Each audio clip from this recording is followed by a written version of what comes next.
En 1997, 5 niños desaparecieron misteriosamente dentro del Oak Ridge Mall en el área rural de Illinois, sin dejar notas de rescate, sin cuerpos, ni grabaciones de seguridad, solo una puerta hacia la nada y un nivel que nadie debía encontrar. El caso se enfrió, pero 28 años después, durante la demolición, un trabajador de la construcción llamado Grant Lively desapareció debajo de los cimientos del viejo centro comercial. Lo que se descubrió poco después destruiría todo lo que el público pensaba saber sobre el caso. Bienvenidos al piso olvidado. Bienvenidos al nivel -1. El 4 de octubre de 1997, en Oak Ridge Mall, Shelby County, Illinois, un globo de cumpleaños, rosa y lleno de helio, estaba atado a la muñeca de Marin Kepler, una niña de 9 años en una fiesta organizada en el Kids Space Arcade, junto con otros 4 niños, incluidos la amiga de Marin, Cami Reese, su hermano menor Eli, y los gemelos Max y Mason Arlo.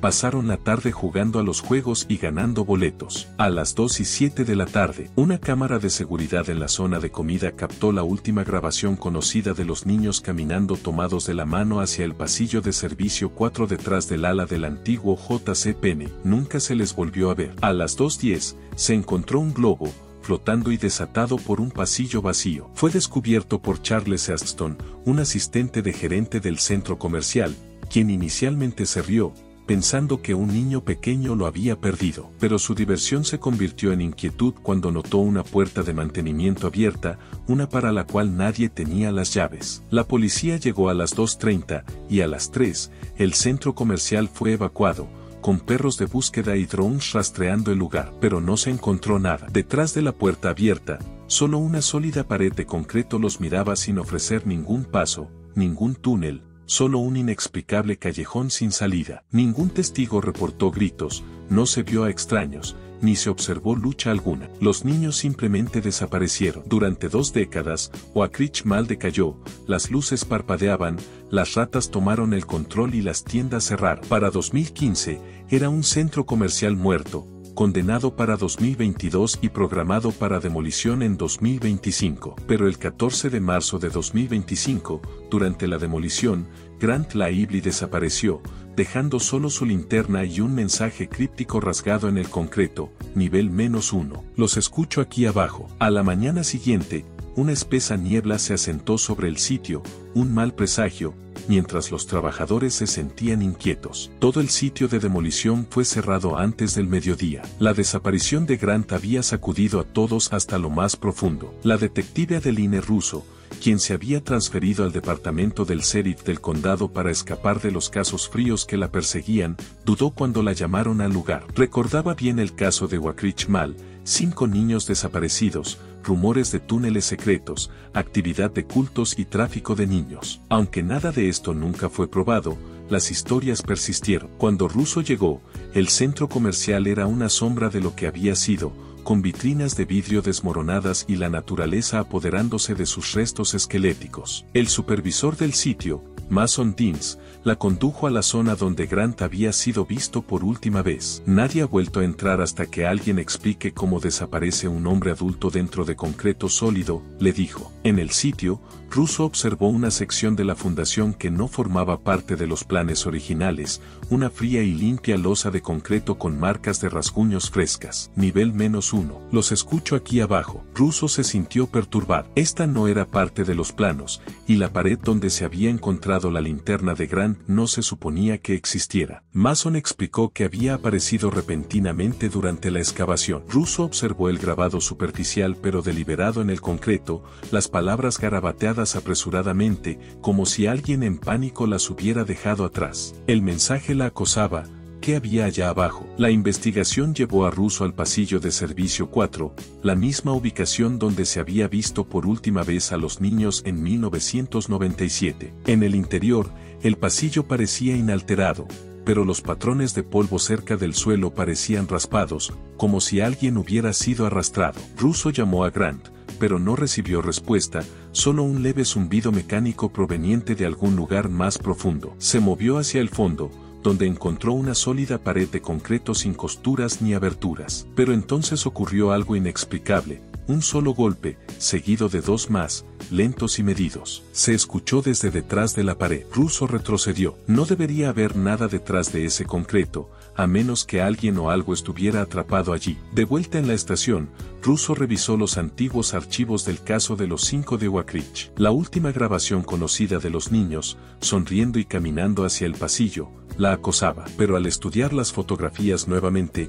algo nuevo llamó su atención. En el reflejo de la ventana de la tienda, detrás del vidrio, había un sexto niño, de pie, observando. Este sexto niño no se mencionaba en ningún informe. ¿Quién era? ¿Y qué se ocultaba bajo el centro comercial? Russo tenía que descubrirlo. Este caso ya no era solo sobre 5 niños desaparecidos, era algo mucho más oscuro, algo que había estado enterrado durante años. Y ahora, mientras profundizaba en el centro comercial abandonado, Russo se dio cuenta de que la verdad podría ser peor de lo que jamás imaginó. La investigación sobre la desaparición de los 5 niños en 1997 ya se había desvanecido en uno de esos misterios sin resolver, una nota inquietante en la historia local. Pero cuando un trabajador de la construcción llamado Grant Lively desapareció durante la demolición de Oak Ridge Mall en 2025, reabrió viejas heridas. Su desaparición desenterró un mensaje rasgado en el concreto. Nivel -1. Los escucho aquí abajo. Este descubrimiento envió a la detective Adeline Russo de vuelta a un caso que había intentado olvidar durante mucho tiempo,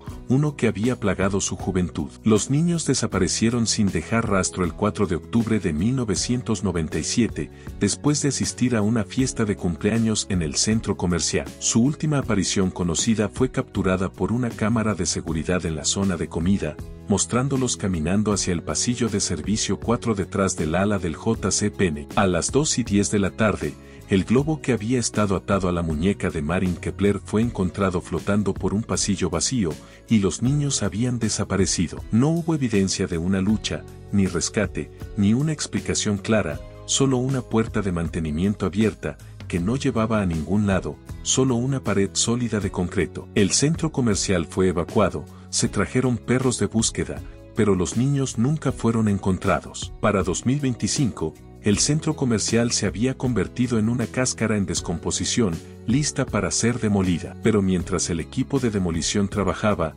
Grant Lively desapareció, dejando solo su linterna y el mensaje críptico grabado en el concreto. Russo, ahora una detective experimentada, regresó de mala gana al caso. El lugar estaba extraño, abandonado y inquietante, pero cuando Russo descubrió un extraño plano de 1995 oculto en la oficina de registros del condado de Shelby, se hizo evidente que había algo debajo de la superficie, literalmente. El plano reveló un subnivel marcado subnivel 1B, un espacio que se había marcado como área restringida. Los planes no fueron aprobados y habían sido eliminados de los registros públicos, y algo aún más escalofriante estaba dibujado en los márgenes, la silueta de un niño con un globo. El plano llevó a Russo a Robert Arlo, el padre de uno de los niños desaparecidos, quien confirmó que había una habitación oculta debajo del centro comercial, algo que los trabajadores llamaban detención acondicionada que nunca se inspeccionó adecuadamente. Los hijos de Arlo lo habían mencionado antes de desaparecer,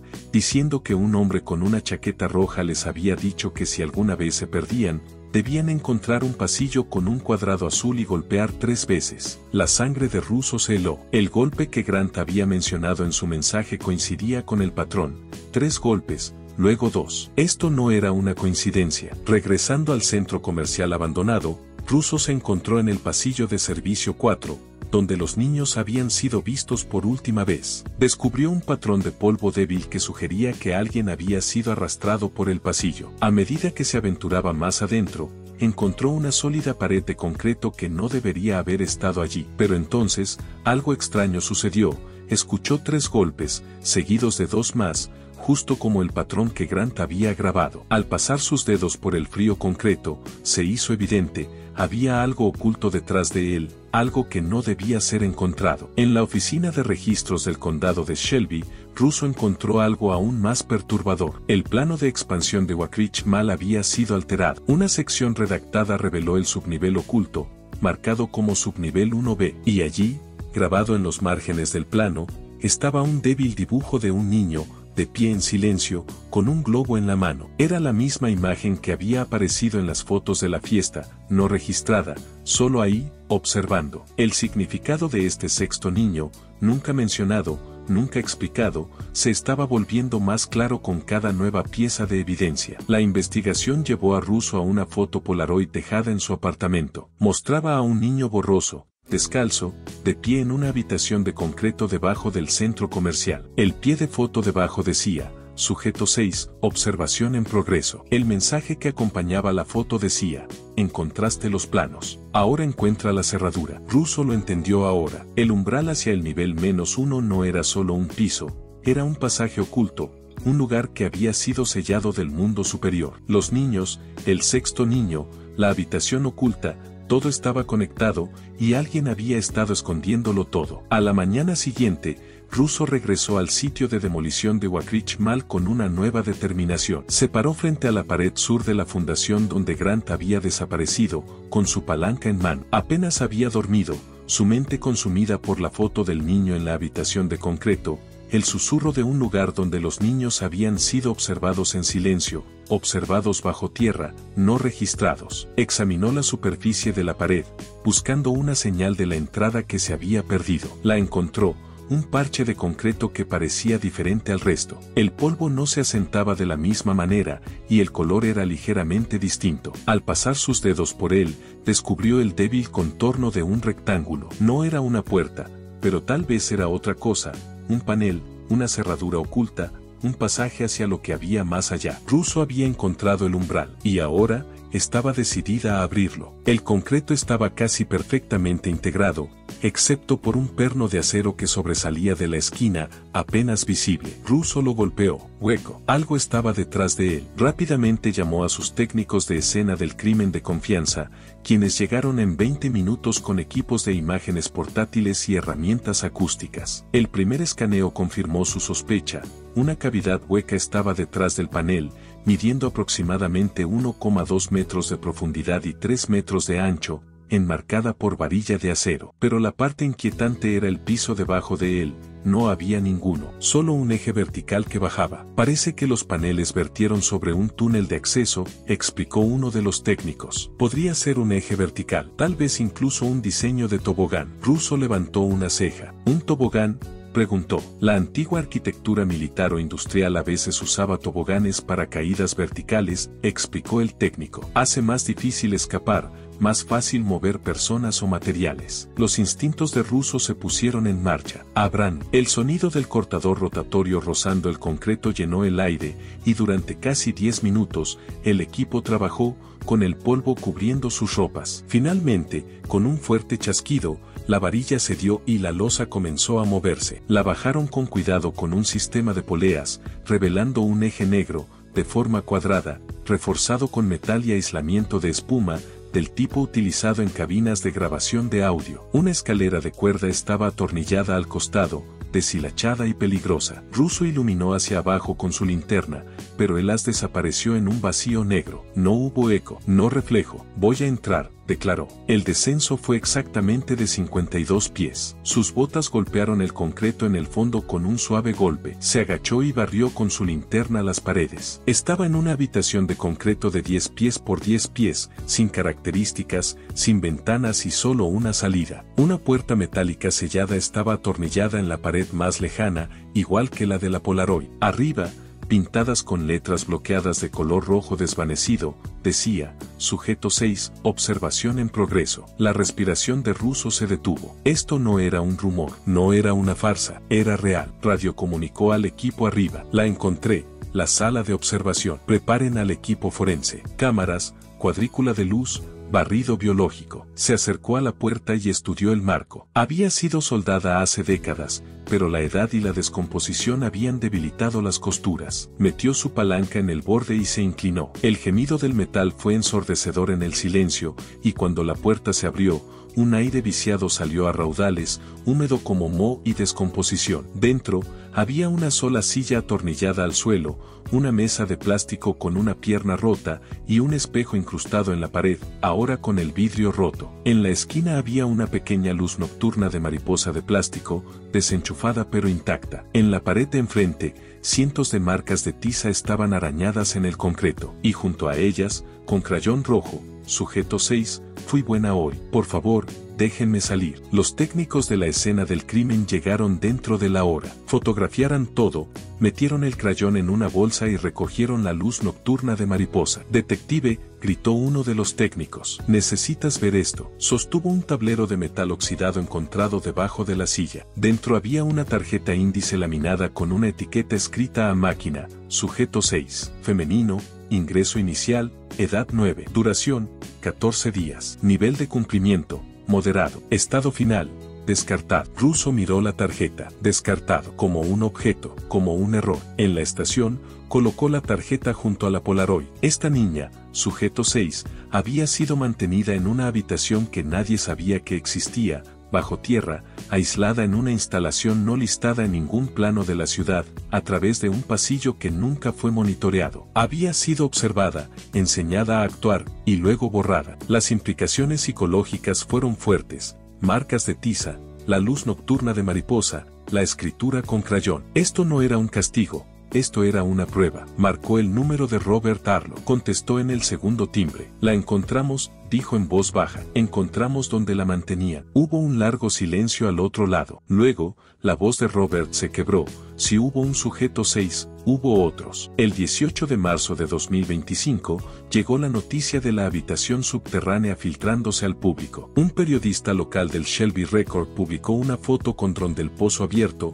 lo que suscitó un interés inmediato. Para el mediodía, se había formado una multitud detrás de una valla de seguridad, compuesta por lugareños, buscadores de emociones y youtubers de conspiraciones. La detective Russo, sin embargo, los ignoró, concentrándose en un nuevo plano que tenía en la mano. Uno de los técnicos forenses había superpuesto un escaneo láser con el fotograma original de microfilm, y había algo más profundo debajo del piso de la sala de observación del sujeto 6. El técnico tocó un punto en el escaneo. ¿Hueco aquí y aquí?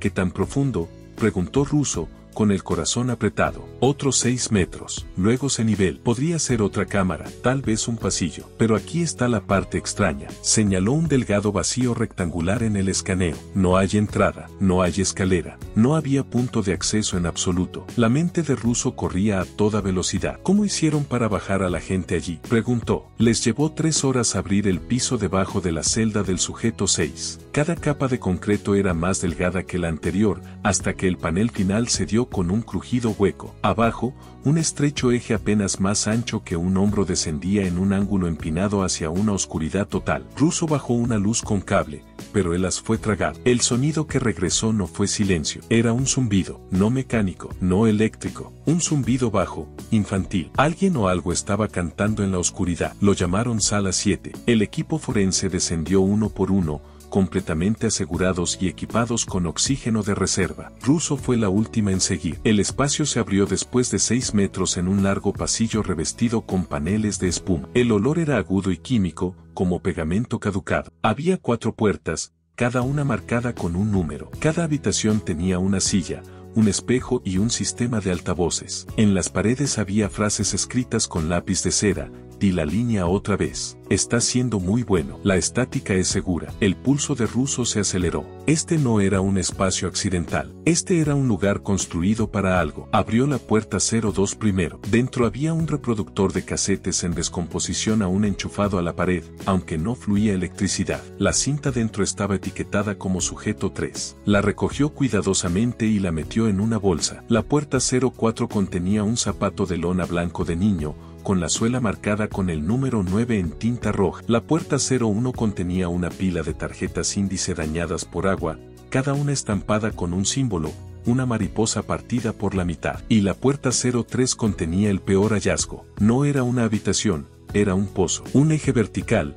como un ascensor de servicio, pero más profundo, forrado con espuma y malla de alambre. En el fondo había un altavoz roto, del tipo usado en laboratorios de acondicionamiento conductual. Encima, grabadas en la espuma, había palabras que no leyó en voz alta. No estaba lista para escucharlas. Más tarde, de regreso en el laboratorio, Russo hizo digitalizar la cinta. El técnico forense presionó play. Los altavoces chisporrotearon y comenzaron los clics. La voz granulada de la cinta susurró: el sujeto 3 no está cumpliendo hoy. Estamos reanudando el bucle auditivo. El suave zumbido siguió. Una voz repetitiva, infantil, baja y desafinada: alguien tratando de sobrevivir cantando. Luego, una voz adulta más autoritaria surgió, repite la instrucción, por favor. El silencio se extendió, y luego vino un susurro roto, me quedaré quieto, estaré callado, seré útil. Russo apagó rápidamente el altavoz, con las manos temblando. Jesús, murmuró uno de los técnicos. ¿Qué demonios era este lugar? Esa noche,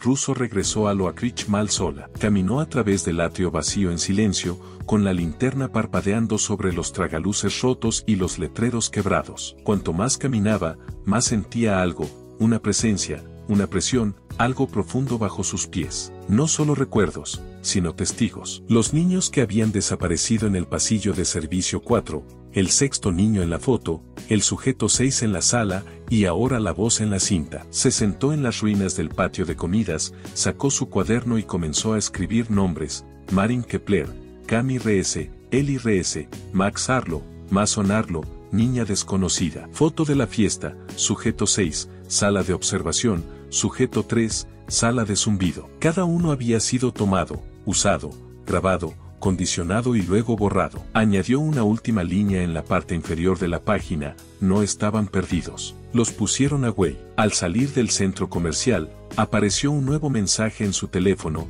de un número desconocido sin identificación de llamada: deja de bajar. Hay una razón por la que lo sellamos. El 19 de marzo de 2025, Russo se encontraba de pie en las ruinas de la antigua oficina de Danziger y Ull Architects en Springfield, Illinois. La oficina, ahora en desuso, había sido la firma responsable de los planes de expansión de Oak Mall de 1995. En la parte trasera del almacén colapsado, Russo encontró una caja de cartón etiquetada como dibujos privados no archivar. Dentro había docenas de planos de piso dibujados a mano, todas variaciones del subnivel 1B, cada uno con pequeñas diferencias pero una constante, un corredor central etiquetado como columna vertebral, ramificándose hacia habitaciones marcadas solo con números, R1, R2, R3, R4, y una etiquetada como R infinito. No había puertas, no había medidas, solo un símbolo y una frase garabateada debajo: ella canta en el lugar tranquilo. Regresando a la estación, Russo extendió los planos sobre su tablero de evidencias. Las habitaciones en los dibujos se describían como entornos, lugares construidos no para probar el comportamiento, sino para condicionar. Y debajo de uno de los bocetos de la habitación R4, había 3 palabras subrayadas 2 veces: la niña lo sabía. Sacó el informe del incidente sobre Samuel Calder, el dibujante que había desaparecido en 1997, 2 meses después de la desaparición de los niños. Su apartamento había estado cerrado por dentro, sin señales de lucha, solo su mesa de dibujo dejada con mapas de un proyecto personal. La policía lo había catalogado como un suicidio o un paseo. Pero ahora Russo estaba segura de que Calder no había huido, desapareció de la misma manera que los niños. Habló con el detective Ronald Markey, quien había trabajado en el caso original. Él confirmó que había sido advertido por alguien de la Junta de Desarrollo Urbano de la ciudad, específicamente Gerald Penn, quien había aparecido en la comisaría poco después de la desaparición de Calder. Tomó el archivo y dijo que Calder había sido reubicado bajo términos de protección, recordó Mark. ¿Protección de qué?, preguntó Russo. De sí mismo, de las cosas que dibujó, de lo que sabía sobre ese centro comercial, respondió Markey con una sonrisa delgada. De vuelta en la estación, Russo investigó sobre Gerald Penn. No aparecía en ningún cargo público de la ciudad, pero encontró una referencia a un correo electrónico de 1998. La línea del asunto decía advertencia de incumplimiento de supresión de incendios, enviado por G. Pensty. El dominio era Stag US. Russo escribió las letras en una página limpia y reconoció el nombre San Agustín, el mismo nombre que había aparecido en el formulario de la sala de observación junto a sujeto 6. El grupo que dirigía las habitaciones subterráneas grabando, condicionando niños no eran arquitectos. Estaban construyendo algo que podría hacer que las personas desaparecieran y usaban el centro comercial como su cobertura. Esa noche, apareció otro mensaje en el teléfono de Russo: nuestro infinito sigue zumbando. La sala infinito nunca se apagó. Adjunta estaba una nueva imagen, un fotograma borroso de una cámara de video, mostrando a una niña descalza con la espalda vuelta, encorvada al final de un pasillo lleno de espejos. En la pared detrás de ella, estática sujeto 9. Russo apenas durmió esa noche. Las piezas estaban encajando, 11 niños. Al menos 5 habían desaparecido públicamente, pero otros solo existían en archivos, cintas, asignaciones de habitaciones, y ahora la sala infinito. La niña que canta, estática sujeto 9. Ella estaba de pie en la ventana de su apartamento, mirando las luces de la ciudad. En algún lugar debajo de sus pies, más profundo que el centro comercial, más profundo que el concreto, había una habitación que no se había apagado. Un lugar que aún zumbaba, esperando ser encontrado. El 21 de marzo de 2025, Russo volvió a estar de pie en la zona de excavación del subnivel debajo de Wakrich Mall. Hoy, iban a ir más profundo. Kel Sayan, la ingeniera acústica, señaló una superposición de sonar en su tableta. Hay un bolsillo, dijo, aproximadamente esférico, a 9 metros bajo tierra, directamente debajo del pozo. Russo preguntó, ¿sin varilla de acero? Ninguna, respondió Kelsa. No es una cámara estándar, es suave. El sonar se dispersa. Perforaron cuidadosamente, abriendo un agujero preciso a través de la anomalía acústica. Cuando la broca atravesó, cayó inesperadamente, sin resistencia, sin segunda capa. Se bajó una cámara con cable. Las imágenes mostraron una habitación redonda, completamente revestida de espejos, sin muebles, sin iluminación. En el centro, un par de huellas descalzas que llevaban hacia el borde del marco y luego desaparecían. La habitación estaba inquietantemente vacía de reflejos. Russo se puso el equipo y descendió sola. El eje era estrecho y silencioso. Cuando llegó al fondo, vio los espejos en todos los lados, reflejando solo oscuridad. El zumbido creció más fuerte, llenando el espacio, resonando desde algún lugar profundo dentro de los espejos, como si la estuviera llamando más cerca. Dio un paso hacia adelante,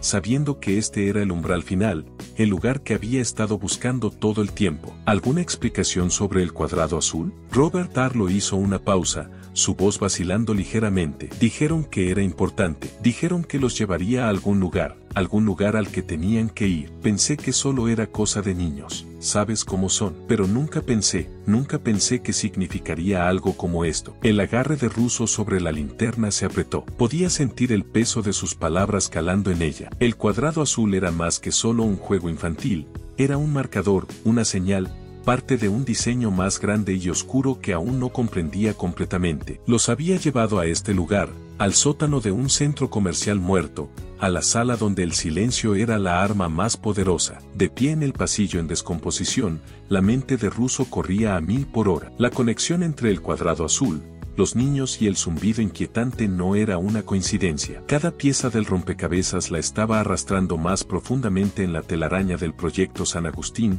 un experimento disfrazado de desaparición, con el cuadrado azul como umbral, un punto de entrada, una vía hacia adentro. Sus pensamientos fueron interrumpidos cuando Arlo habló nuevamente, su voz quebrándose por la emoción. ¿Los encontraste, detective? ¿A mis chicos? ¿Están todavía ahí abajo? Russo tragó con fuerza, sintiendo un nudo en su garganta. No lo sé, Robert, pero voy a averiguarlo. Hizo una pausa, y voy a asegurarme de que no sean olvidados. Con renovada determinación, Russo se agachó junto al débil cuadrado azul en el suelo. Pasó sus dedos sobre las palabras arañadas, golpea para la puerta. La sensación de ojos sobre ella era abrumadora, como si el centro comercial, la misma fundación bajo sus pies, la estuviera observando, esperando. Se levantó lentamente y volvió a mirar al equipo. Vamos a ir más profundo, dijo con firmeza. Encontramos esa puerta. El equipo la siguió mientras avanzaba por el pasillo. El eco de sus pasos era el único sonido en el silencio opresivo. El centro comercial parecía haber tragado todo lo demás, sin ruidos exteriores, sin viento,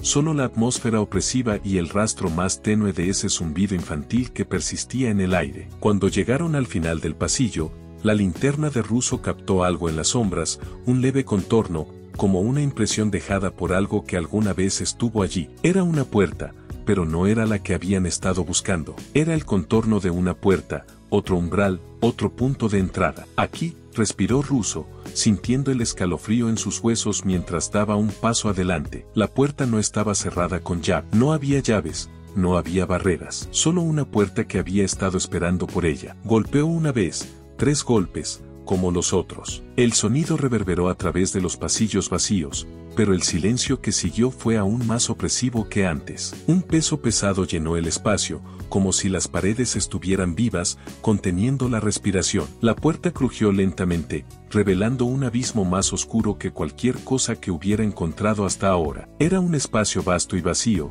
que se extendía más allá de lo que los ojos podían ver, lleno de ecos que parecían venir de todas direcciones, reverberando en el aire como recuerdos lejanos. Dio un paso hacia adelante con cautela, el corazón latiendo con fuerza en su pecho. Y luego, cuando la puerta se abrió por completo, lo escuchó de nuevo, el zumbido. Un sonido bajo, infantil, que parecía vibrar a través de sus propios huesos. No era solo un sonido, era una presencia, algo que había estado allí, esperando ser encontrado. El aliento de Russo se detuvo en su garganta mientras el zumbido se intensificaba y las sombras a su alrededor comenzaban a moverse. La sala estaba viva, y podía sentir cómo la atraía más profundamente, arrastrándola con la promesa de secretos que habían sido enterrados durante demasiado tiempo. La puerta se había abierto, y ahora no había vuelta atrás. El corazón de Russo latía rápidamente mientras las palabras del sujeto 13 flotaban en el aire. El peso de la revelación era casi demasiado para procesar. La última puerta no estaba en el centro comercial, sino en la bóveda de registros de la ciudad, detrás de una pared falsa llamada Etapa 3. Ella miró la caseta en la mano del sujeto 13, la secuencia final del sujeto 10. Todo lo que pensaba saber se estaba desmoronando. La historia ya no era solo sobre los niños que habían desaparecido, era sobre algo mucho más grande, algo más oscuro. Russo permaneció inmóvil, tratando de organizar sus pensamientos mientras la figura frente a ella hablaba suavemente, casi de manera indiferente. Me dejaron atrás cuando el proyecto terminó, continuó el sujeto 13, su voz apenas un susurro, como si estuviera recordando una vieja memoria. No me eligieron, no era parte de su experimento. Yo era el que miraba las luces apagarse, el que se quedó en la oscuridad, el que mantuvo vivo el zumbido cuando todos los demás pararon. La mente de Russo corría a toda velocidad. Cada teoría, cada pedazo de evidencia que había recolectado, ahora parecía encajar en un patrón escalofriante, una red subterránea de experimentos, un vasto ensayo psicológico diseñado no solo para controlar el comportamiento, sino para remodelar la misma esencia de una persona. El protocolo del silencio, los espejos, el zumbido, todo era parte de un sistema que iba mucho más profundo de lo que había imaginado. ¿Por qué ahora?, preguntó, su voz casi temblando. ¿Por qué enviarme todo esto? El sujeto 13 miró hacia abajo, su rostro oculto por la capucha y la bufanda, pero Russo pudo sentir el peso de su mirada. Porque nos olvidaron, detective, dijo suavemente. Pero nosotros recordamos. No podíamos dejar que lo olvidaras. Siempre estuvimos aquí, incluso cuando no lo sabías. Éramos los ecos de aquellos a quienes querían borrar. La verdad sobre el proyecto San Agustín, el silencio, la desaparición, el control, comenzaba a tomar forma en la mente de Russo. El sujeto 13 no era solo una anomalía, era la última pieza aterradora del rompecabezas, un sobreviviente de los experimentos, alguien que se había adaptado, que había aprendido a sobrevivir en las mismas condiciones que estaban diseñadas para romper a los niños. Russo dio un paso atrás, la habitación de repente sintiéndose más pequeña, más fría. Necesitaba saber más. Necesitaba entender la secuencia final que el sujeto 13 había mencionado. La bóveda de registros de la ciudad, el lugar donde la última puerta esperaba detrás de una pared falsa, etapa 3. Allí es donde yacían las respuestas finales. Háblame de la bóveda, dijo Russo, con la voz baja pero firme. La bóveda es donde se guardaba todo. Todas las grabaciones, todos los archivos, todos los datos, explicó 13, con la mirada distante. Usaron la bóveda de registros de la ciudad para ocultar las últimas partes del experimento. Cuando el proyecto terminó, cuando siguieron adelante, pensaron que podrían cerrarlo por completo, pero no sabían que el silencio te cambia, te hace recordar las cosas de manera diferente. Subestimaron las consecuencias. La mano de Russo se cerró en un puño. La bóveda, la última puerta, tenía que llegar allí. Tenía que encontrar lo que había sido ocultado, lo que había sido olvidado, pero no sería fácil. La bóveda no era solo un lugar, era un símbolo de todo lo que había sido borrado. La clave de todo, enterrada detrás de capas de burocracia, desinformación y silencio. Necesito ir allí, dijo Russo, con la voz firme. Necesito encontrarlo. El sujeto 13 asintió lentamente. Encontrarás lo que ellos querían mantener enterrado. Pero ten cuidado, hay una razón por la que fue sellado. Algunas cosas estaban destinadas a quedarse en la oscuridad. Russo tomó la casete de la mano de 13, el peso de ella pesado en su palma. Me aseguraré de que no se olvide. Con eso, se dio la vuelta y salió de la habitación, su mente enfocada en el camino por delante. La bóveda de registros de la ciudad era su siguiente destino. Lo que había dentro era el último capítulo de una historia que había estado enterrada durante décadas. Una historia de silencio, desaparición y las retorcidas medidas que alguien había tomado para controlar la verdad. Pero ahora, Adeline Russo estaba lista para descubrirlo todo. Russo, pero a medida que el recuerdo se deshacía con una claridad vívida, se dio cuenta de la verdad. Ella era la niña desaparecida que de alguna manera había escapado del ciclo, la que nunca debió haber recordado, la que había quedado atrás. No había desaparecido como los demás. En su lugar, había sido marcada, aislada, obligada a permanecer en las sombras de un experimento que había ido mucho más allá de lo que había imaginado. La fiesta fue real, la risa, el pastel, los juegos, pero también lo fueron los susurros y el zumbido. El cuadrado azul, la voz en la oscuridad, guiándola hacia el pasillo, diciéndole que golpear la puerta abriría un acceso, un camino hacia lo desconocido. Ella no golpeó, y en los momentos que siguieron, regresó a su madre. Nadie creyó su historia sobre las voces o la extraña sensación inquietante que la siguió por el pasillo. Pero ahora, de pie en el sector de control, en medio de la secuencia, estaba claro. Ella había sido el sujeto 14, la observadora, la que había escapado por las grietas. Y ahora, todo había vuelto a su círculo completo. Los niños que habían ido antes que ella todavía estaban allí, sus voces grabadas en su memoria, su presencia reflejada en las habitaciones donde habían sido retenidos, observados, condicionados. Sus ecos estaban vivos en cada espejo, en cada esquina, en cada respiración. A medida que la imagen del patio de comidas comenzaba a desvanecerse, Russo sintió la atracción de algo más profundo, algo más antiguo, algo que había existido mucho antes de los experimentos. El cuadrado azul, el símbolo de paso, siempre había estado allí. Nunca se trató de ser olvidado, se trataba de ser recordado por aquellos que nunca se habían ido, aquellos que habían sido forzados a quedarse atrás, en silencio, eternamente. Miró hacia abajo al cuadrado azul bajo sus pies, el eco pulsante de la memoria irradiando a través de ella. Ya no era solo la observadora, ahora era parte del ciclo interminable de silencio, de espera, de recordar. Los niños todavía estaban allí, dentro de las paredes, dentro de los espejos, dentro de su mente. Y justo cuando se dio cuenta de esto,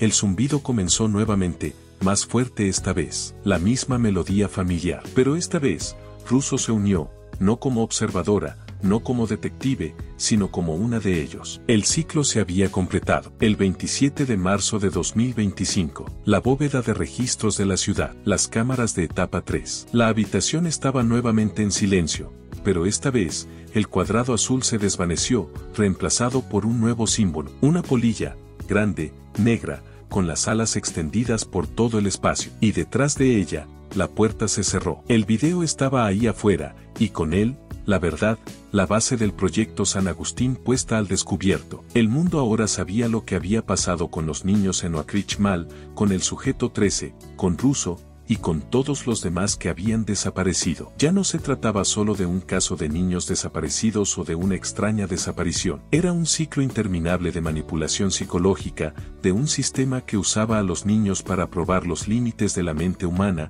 para experimentar con la memoria, el silencio y la obediencia. Pero en el momento en que el video se hizo viral, el verdadero horror comenzó a tomar forma. El cuadrado azul, el símbolo de paso, comenzó a aparecer en lugares donde no debería. La gente decía escuchar el zumbido, el mismo zumbido familiar que había resonado en las habitaciones debajo del centro comercial. Los susurros de los niños, "¿Nos escuchaste?", se convirtieron en un recordatorio escalofriante de que el experimento nunca había terminado realmente. Aquellos que vieron el video, aquellos que entendieron, ahora estaban atados al SIC. El cuadrado azul lo seguía, el zumbido lo seguía, las memorias lo seguían, y luego, justo como Russo había advertido, el equipo de construcción llegó a Oakridge Mall, listo para demoler lo que quedaba, pero no llegaron muy lejos. Los trabajadores fueron detenidos en la subfundación, incapaces de avanzar. El pánico se apoderó cuando Darren Calbell, un miembro del equipo, se derrumbó de miedo, gritando mientras huía del sitio. "Todavía hay alguien zumbando allí abajo, y ya no es una niña". Sus palabras resonaron en el aire, una declaración aterradora que confirmaba lo que Russo temía. El experimento, el silencio, el acondicionamiento, los había cambiado, a todos ellos, y ahora ya no eran solo recuerdos. Se habían adaptado, habían evolucionado, y ahora estaban allá afuera, esperando ser escuchados. La secuencia final había vuelto a su ciclo, y ahora los niños que habían sido silenciados durante tanto tiempo estaban hablando de nuevo. Y esta vez, no solo se trataba de recordarlos, se trataba de no olvidarlos nunca. De alguna manera, el mundo había abierto la puerta, y ahora los que habían estado encerrados durante tanto tiempo eran libres, libres para zumbir, libres para recordar, y libres para asegurarse de que nunca fueran olvidados nuevamente. Mientras la cinta de Russo seguía propagándose por internet, los ecos de los niños se hicieron más fuertes, atrayendo a las personas a la oscuridad debajo del centro comercial, al sonido de sus voces, al cuadrado azul. Ya no era solo un misterio, era una advertencia. Ellos todavía estaban allá afuera, y ahora, ellos estaban escuchando.